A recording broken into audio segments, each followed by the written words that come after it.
నీ నీతి నీ స్టాండర్డ్స్కు సరిపోతుంది, అక్కడ పెట్టుకో.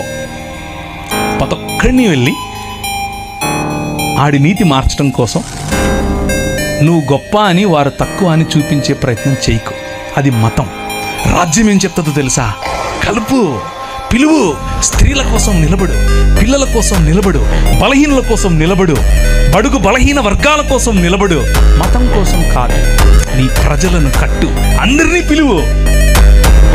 వాడి దగ్గర వస్త్రం ఉందా లేదా, వస్త్రం ఇవ్వడం కోసం ప్రయత్నం చేయి వీలైతే. పెద్దన్న వ్యవహారం వద్దు, తండ్రి వ్యవహారం.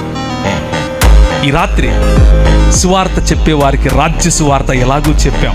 మనలో మనం నేర్చుకోవాల్సినటువంటి రాజ్య సువార్తకు సంబంధించిన విలువలు సాటి మనిషిని, సాటి విశ్వాసి అని మాత్రమే కాదు, సాటి మనిషిని గౌరవించడం, సాటి మనిషిని ప్రేమించడం.